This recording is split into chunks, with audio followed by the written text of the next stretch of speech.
Conrad Close has come under a lot of attention over the past 6 months. The decision to go ahead with the home for juvenile offenders was finalised today when opposing residents met with Mr Anderson in their last effort to stop the scheme. Although the decision will not be reversed, a compromise was reached.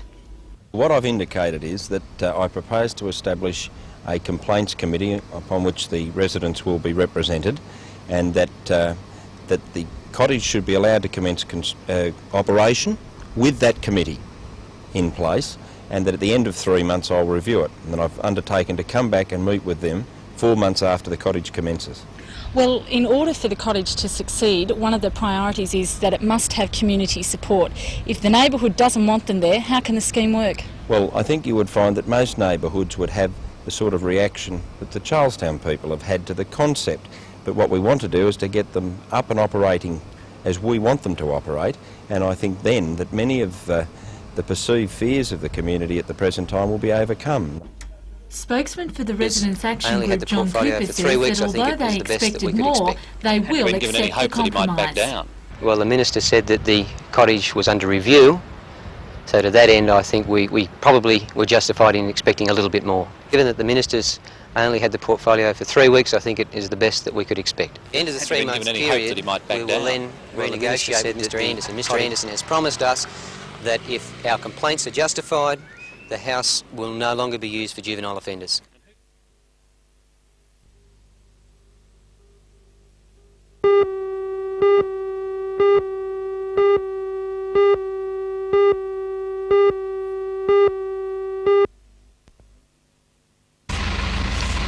For 28-year-old Rick, his fight began when he was paralysed in both legs at the age of 15. But as a lover of sport, it didn't stop him from becoming the first graduate in physical education of the University of British Columbia and being named Canadian Athlete of the Year in 1983. Rick's World Tour, which spans 34 countries, is raising funds for spinal cord and medical research and rehabilitation. Australia is his halfway mark in what he describes as a challenge of a lifetime. Rick hopes to end the gruelling journey when he wheels into Vancouver in October this year. Our news camera caught up with the marathon wheeler on his way to a civic reception in Newcastle late this afternoon. What keeps you going? What's that motivational force behind you? It's just a pure belief in what I'm doing. I really believe in the people that I'm trying to help. I know there's a need, and I'll just give everything I can to complete this tour and to have an impact. Have you ever felt like giving up? There's been times when I've felt beaten down, physically exhausted, injured, and not knowing how much further I could continue, but never ever have I ever wanted to give up. I know that as long as I can pick my arms up again and put them down one more time, that I'll continue to give it everything I've got. So you're going to make it to the end? There's no doubt about it. Thank you very much, Rick.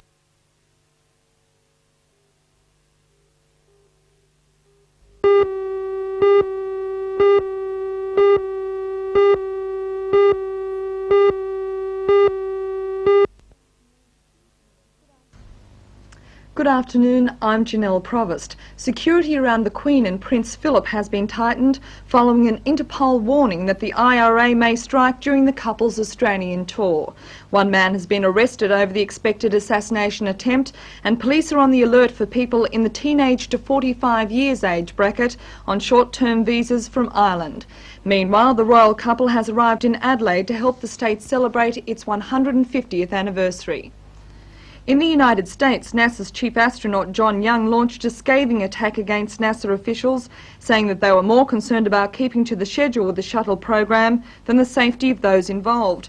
He sent a list of problems in previous shuttle missions to officials, saying that the list proves that there are some very lucky people around NASA.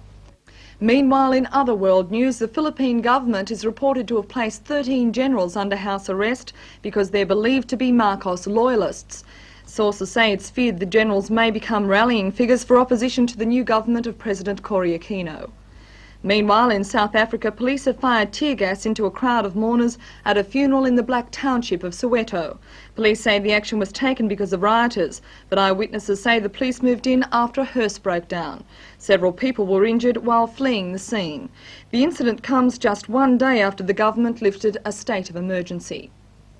In Austria, claims that former United Nations chief Kurt Waldheim was a member of the Hitler Youth movement may have helped his prospects in the presidential election to be held in May.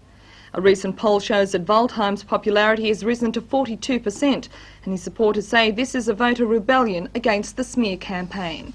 And now to the weather. A cloudy day with some showers mainly along the coast. Slight to moderate seas on a low to moderate swell. Newcastle can expect a top temperature of 23 degrees and 25 for Scone. We'll have details on these and more stories tonight on NBN News at 6.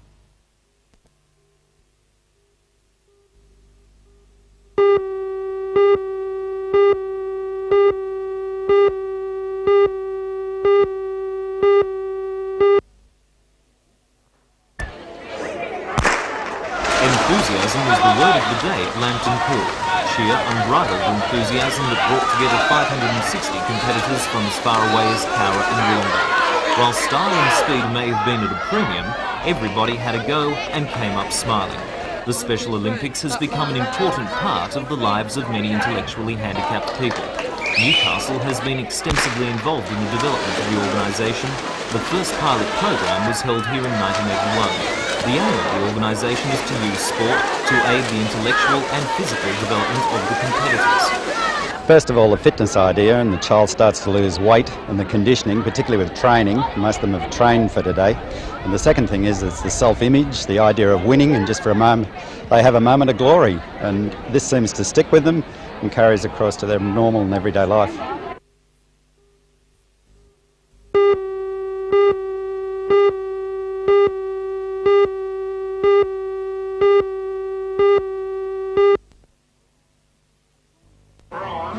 A prawn festival would not be complete without an abundance of that seafood. And to that end, one of the highlights of the weekend was the World Prawn Eating Championships. 3 heats of 8 people sat down to a kilo of prawns, their object to down them in as fast a time as possible. Gone were the social graces, as contestants battled to keep the world record of 7 minutes and 45 seconds. While some contestants bit off more than they could chew, reigning champion and world record holder Fred Monk of Saltash downed his quota in 5 minutes 42.3 seconds, more than a minute faster than his closest rival. For the second year in a row, Frank has secured a spot in the Guinness Book of Records as the fastest prawn eater in the world. Festivities continued yesterday with a change of pace for the traditional Mungo Cup oyster punt race. 9 vessels floundered down the Mile River before a large crowd of locals and visitors. With sabotage a top priority, crews threw every missile imaginable in a bid to down the opposition. The boat crewed by NBN personalities proved a popular target as pirates tossed flour, fish and prawns at the hapless paddlers. Although competition was intense, the punt powered by the Tea Garden Swimming Club secured the dubious honour of floating home first.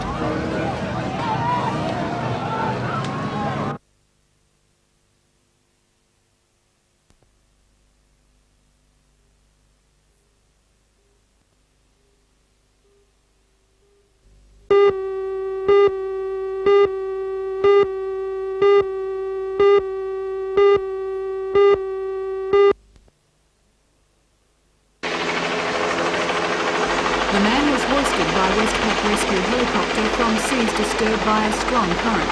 A crewman attached to a cable helped support his unconscious form during the short flight to the beach, where paramedics and ambulancemen were on standby.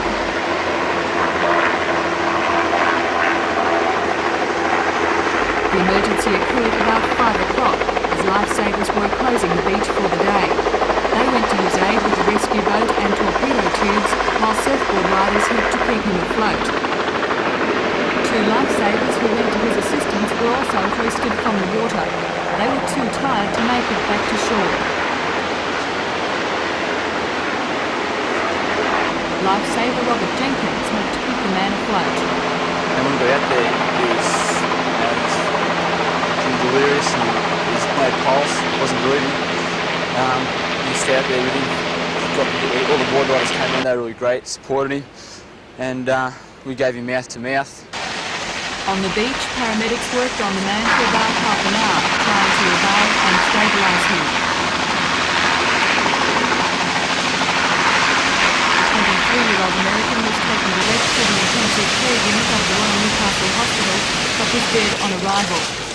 Police are withholding the man's name until relatives have been informed.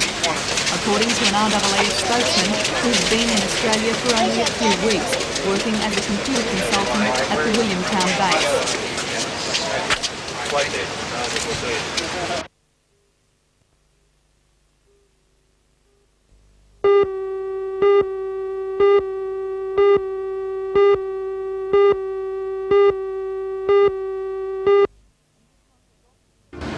A Newcastle doctor says he's being intimidated into leaving his after-hours clinic by a group of businessmen and doctors who want to set up a 24-hour medical surgery.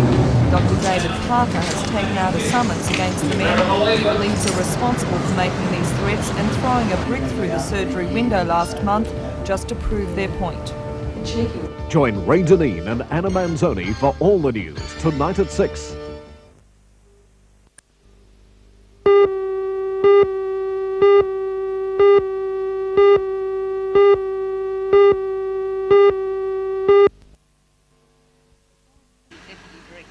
The 5 seminars, which also address the problems of homeless youth, taking young people out of institutions, single parents and sexual abuse, are being organised by the Department of Community Programs at Newcastle University. A spokesperson for the university, Margaret Henry, says that the seminars will be aimed at finding solutions. We hope it won't be a talk fest. We are bringing together a number of professionals who deal with these problems on a day-to-day basis, but we're very keen to have young people who've experienced these problems or know of people who've experienced these problems. We're very keen for them to come along and join in the discussions, and the emphasis will be on producing strategies and solutions.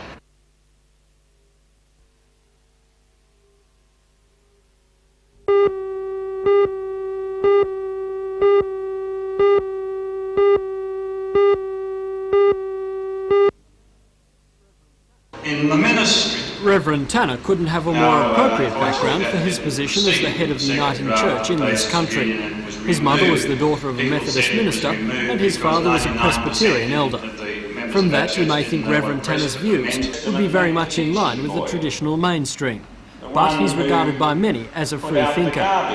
Today he addressed the annual rally of the Hunter Presbytery, held at the Adamstown Uniting Church. He was calling for the various denominations of Christianity to work together more and place less emphasis on the divisions.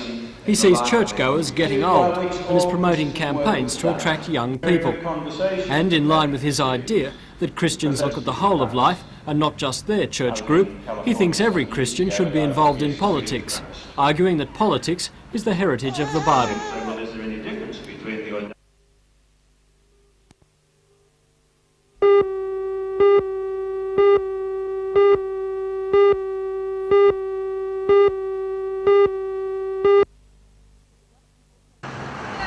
The development will take up the entire dark site, as well as a small portion of council land that was designated for road widening.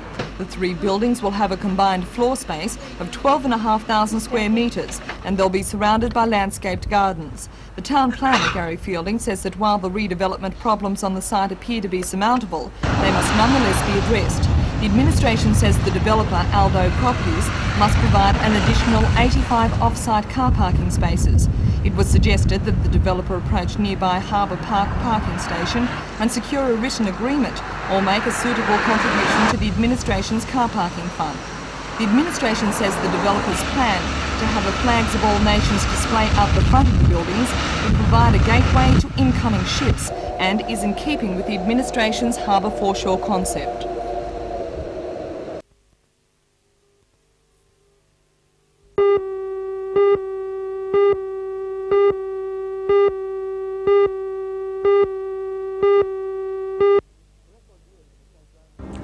A record year for the State Rail Authority in the Newcastle Hunter region, with gross revenue expected to be up by more than 20%. The Hunter region is leading the way in the state, and consequently more money is being allocated to improve rail services locally. Join Ray Deneen and Anna Manzoni for all the news tonight at 6.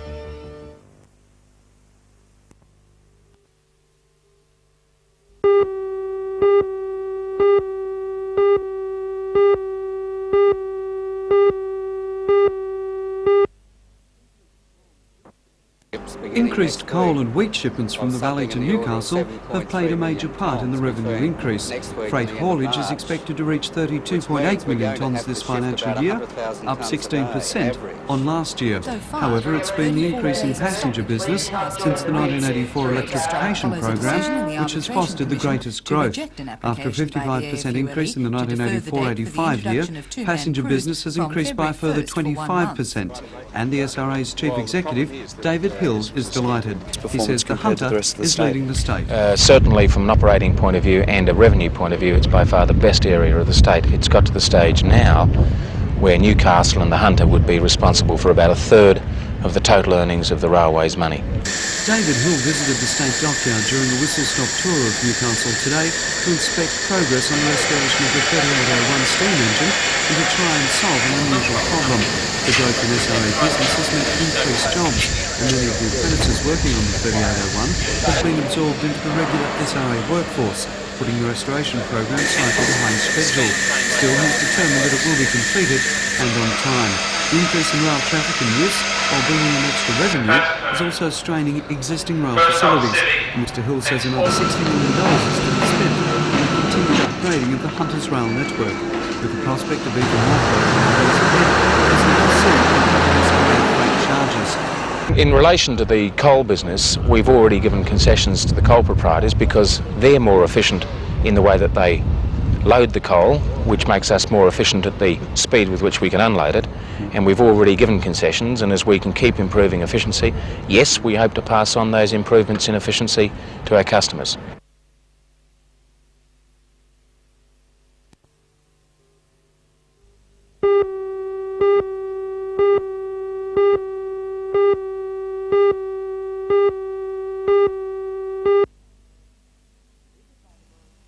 The visit by the Royal Thai Air Force contingent has so far taken in Canberra, Melbourne and today Williamtown. The Thai Air Force at the moment has the Northrop F-5Es. A year ago signed a contract for 12 General Dynamics F-16s, the fighter that Australia decided against. During his visit to Williamtown today, Air Chief Marshal Trapan was reluctant to speak about the function of their new F-16 aircraft in relation to Thailand's continuing border skirmishes. However, he said the new aircraft would fulfil their purpose, the defence of Thailand.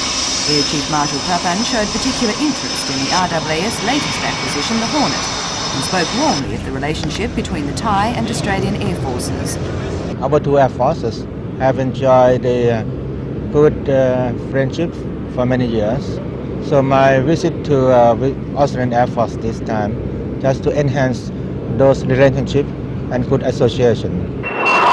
Along with the other staff officers, he also showed particular interest in the display put on by Flight Lieutenant Mark Binscombe in the F-18 Cornet. The Royal Thai Air Force visitors will leave for Sydney tomorrow, the last stop on their tour before returning to Thailand.